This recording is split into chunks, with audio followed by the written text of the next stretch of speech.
Hash 15 History of English Literature Puritan Age Part 5 John Milton. Thy soul was like a star and dwelt apart.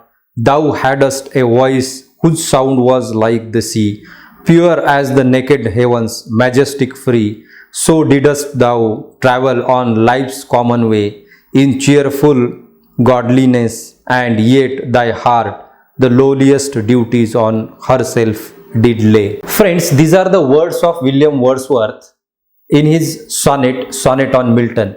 He is talking about John Milton, one of the greatest poets in English literature. He is known for his best epics in English literature, and most of the time he is compared with one of the great literary poets in English. For example, William Shakespeare and the epics like Beowulf. So he has given the credit of making English literature famous all over the world, and he lays the foundation of great English literatures in coming days. So friends, today we are going to talk about John Milton and his works. Basically, I have made a video on brief life of John Milton. I will give the link in description and also in I button. Go and watch the brief life of John Milton. In this video, we will specially talk about the works of John Milton and the great contribution to English literature. So John Milton is of our interest because he comes under the Puritan age, and this is the part 5th of Puritan age in this series of history of English literature. So friends, again here we have comparison between William Shakespeare and John Milton, because John Milton and William Shakespeare are the two towering figures in English literature, and now they have generalized in many literatures. They have been translated in many literatures, and we generally consider them as the great literary persons or great poets. So here we have a comparison between Shakespeare and John Milton, how we can define them in this whole history of English literature. Let's look at the words of William J. Long. Shakespeare is the poet of impulse, of the loves, hates, fears, jealousies and ambitions that swayed the mane of his age.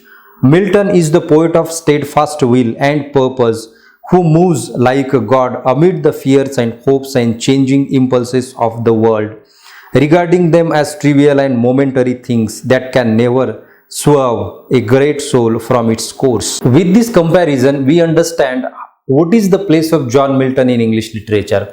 As Shakespeare is the greatest figure in Elizabethan age, in the same way Milton is the greatest figure in Puritan age. He composed the variety of literature. He composed poems, he composed prose, he composed epics, and basically he is known for his sonnets and epic poems like Paradise Lost, Paradise Regained and Samson Agonistes. Now friends, here we will talk about the poetry produced by John Milton. So here we have early poetry or the Houghton poetry. He retired at Houghton, a place of his father, and he went to Houghton and spent there 6 years studying a lot of things. He studied theology, literature, different types of language, for example Latin, Hebrew, Roman and other languages. He was well versed in many languages, and there he studied and composed some early poetry. And in this early poetry we have very fine poems by this John Milton, a boy who retired at Houghton for 6 years in a splendid lap of nature. He spent many days, he spent months and years there, and have the beautiful poetry in his early life. So let's understand first his poetry in early life. Here, very first poem we have Ode on the Christ's Nativity. It is one of the finest poems in English language, because we find he very refinedly used style and elements like symbolism and imagery in this poem, and this poem still is worthy to read. Ode on Christ's Nativity. This is the first poem composed by John Milton.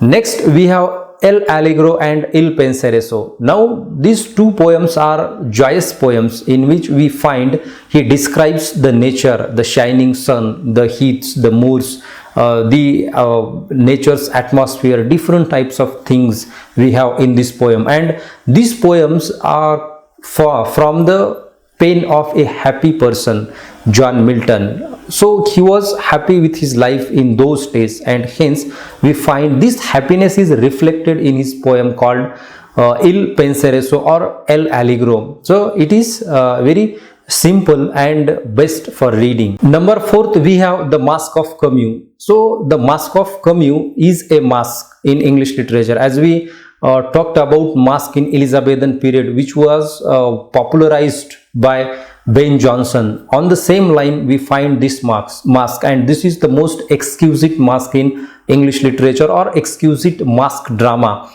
in English language. So friends, this masque has become very popular because it talks about the virtues of men, how virtue overcome the evil, and how virtues find victory at the end. So all these things we find in this drama. Basically, this drama was performed in the court of Earl of Bridgewater, his friend, at Ludlow Castle. So this has become very famous. Here we find William J. Long calls it as the triumph of virtue, and the better name he suggests to this Masque of Camus as the triumph of virtue, because in this masque Milton talks about the human virtue, evils, and how evils can be overcome by human virtue. Here we have a few lines. Mortals that would follow me love virtue. She alone is free. She can teach a how to climb higher than the fairy chime. Or if virtue feeble were, heaven itself would stoop to her. So how virtues are important in human life? Because everything is revolves around virtue, and the society is based on virtues and not the evils, and how human beings can fall for the evils and how they can overcome these evil acts or sorrowful moments. This has been seen in this very poem called The Masque of Camus, or the Triumph of Virtue, as we can say in the words of William J. Long. Next we have Lycidas is the last of the Houghton poems. He retired Houghton from 1632 to 1633, and Lycidas was composed in 1637. So Lycidas is a pastoral elegy written on the death of his friend Edward King. Edward King and John Milton were colleagues or friends in the university, Cambridge University, and Edward King drowned in the Irish Sea, and there was a tradition of mourning through a poem or through an elegy, and John Milton composed this elegy on Edward King, his friend, college friend. The nature have been combined in such a way that this poem looks a great combination of words which show you the nature, which creates a picture before our mind.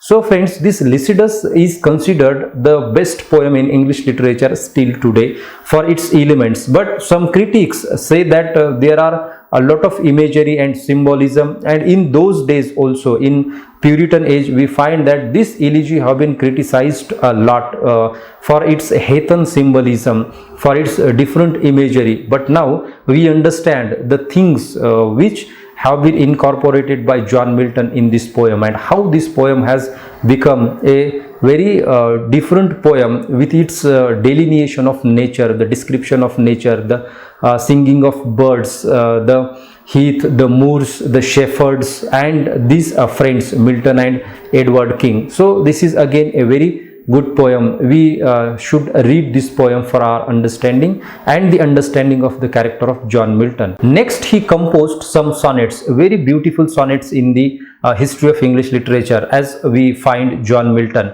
So we have sonnets, the great sonnets, and with these sonnets he also composed some French poetry, English poetry, because he was well versed in French also. He was well versed in many languages like Hebrew, French, Roman, English. He composed some French poetry there also, and we have some famous sonnets like On His Deceased Wife, To the Nightingale, On Reaching the Age of 23, The Massacre in Piedmont, and On His Blindness. So all these sonnets are very famous, and still we have On His Blindness for syllabus in many universities. Still we read On His Blindness, and we understand through this On His Blindness sonnet that how Milton has become blind, and after becoming blind, how he struggled in his life, how he composed the latter poems, Paradise Lost, Paradise Regained, and Samson Agonistes, and how the sorrow has been given or bestowed upon John Milton. We all have references in this On His Blindness sonnet.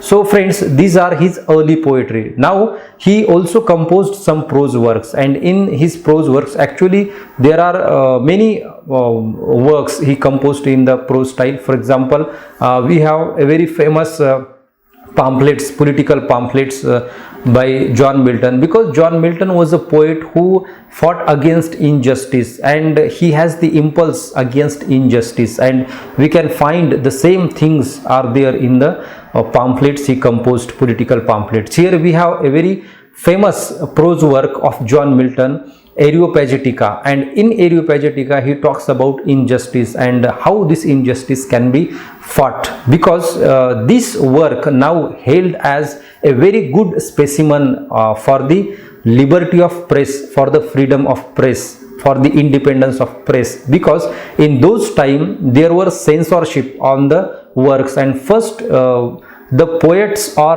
writers or authors need to take permission to publish the work they composed. And in the same way we find that there happened some subjectivity through this censorship of kings and queens and the people who were driving the society. So Milton fought against this tendency, and he talks about this censorship of the press, means censorship on the books, and Areopagitica is the great work in this series. It talks about the independence of press, the independence of books, the independence of publishing industry. So this is the great work he composed in prose style. Now friends, we have his last poems, or the poems he composed after he became blind. We have his poems like Paradise Lost, Paradise Regained, and Samson Agonistes. In Paradise Lost we find he composed a very great epic, and we have references of Bibles and Gospels and mythology and theology in Paradise Lost. Now Paradise Lost is hailed as the greatest epic in English literature. Friends, in Paradise Lost we find there are 12 books, and he talks about the fall of man, how man fell and how he came on the earth and how he vanished from the heaven. So he is giving the description of the fall of man. And when you read this Samson Agonistes or Paradise Lost, we have a very great figure of Saturn. Generally when we talk about Saturn, we have a negative figure before our eyes of this Saturn, but here John Milton makes us understand the very nature of Saturn. For the first time he talks about the Saturn and the power of Saturn, the strength of Saturn, and he describes the hell in deep as he describes the heaven. As he talks about the joys in heaven, he talks about the fire in hell, he talks about the sorrow in hell.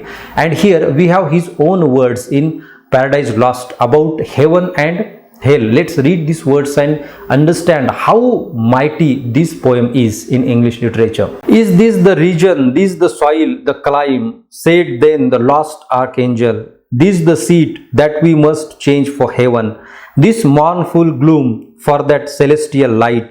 Be it so, since he who now is sovereign can dispose and bid. What shall be right, farthest from him is best, whom reason hath equalled, force hath made supreme above his equals.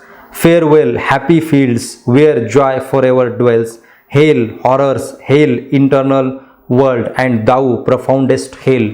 Friends, you find how he describes hell. He describes hell as the place of horror. Receive thy new possessor, one who brings a mind not to be changed by place or time. The mind is its own place, and in itself can make a heaven of hell, a hell of heaven. And how Saturn is talking about making heaven of hell and hell of heaven. So this is vice versa. For Saturn, hell is the heaven, and here we have further lines how he is satisfied with the rule of hell, or how he become the emperor there in the hell. And what I should be all but less than he whom thunder hath made greater. Here at least we shall be free. The Almighty hath not built here, for his enemy will not drive us hence. Here we may reign secure, and in my choice to reign is worth ambition. Though in hell, better to reign in hell than serve in heaven. So friends, it is very clear that how hell is defined, how hell is described by John Milton. And here he talks about different kinds of things. For example, at the end of these lines or this stanza, we find that Saturn is hailing the hell. Saturn is talking about the hell, and he is satisfied ruling in the hell, and he says that it is worth ambition to rule in the hell than to serve in heaven. Now you can look at these lines. So he is talking about the slavery. It is he says that if you are working, if you are serving in heaven, it is not better for Saturn, but if you are ruling in the hell is worth ambition. So these kind of things we find in the poetry or in the epic composed by John Milton. It is better to rule in hell than serve in heaven. So these are the words, very oft quoted words here we find. Next we have his Paradise Regained. Again he composed poem in blindness. So friends, actually it has taken Paradise Lost started in 1658 and it completed after 6 years in 1665, and then he started composing this poem Paradise Regained, and he talks about the regaining of paradise. As he talks about the lost paradise, he talks about the regaining of paradise in the next poem, that is Paradise Regained, or next epic, that is Paradise Regained. Here he gives us the ways of overcoming our sorrow, the overcoming evil, and he talks about how we can lead the life joyous, how we can go in the right direction to achieve the paradise. And he talks about the Christ and the sacrifice of Christ for the human beings or the whole human race. Next we have Samson Agonistes. It is the last of his poems, the great verse drama here we find in Samson Agonistes. It is composed in 1671 and 72. So friends, in Samson Agonistes he talks about the sorrow of human being. Actually it is based on his own life and the struggle of his life. Friends, we find that great poets ask God to bestow upon them the sorrow. For example, we have a poet called Grace in Marathi, and he asked God to bestow the sorrow of humankind upon him so that he can create great poetry, and great poetry is born through the great sorrows. In the same way, we find that John Milton longs for this sorrow, and this sorrow is expressed, this sorrow is reflected in his poem called Samson Agonistes, same as we have the Grace in Marathi poetry. So friends, this is all about John Milton and his works. Now I am sure you understood about the works of John Milton. These are the major works which we have discussed here. Friends, I request to all of you, please like this video and share this video among your friends, because we are not getting more views and more subscribers. So please share this video, share our channel, and share your thoughts in the comments so that we can make another videos or different types of videos. So stay tuned and watch Literature Simply.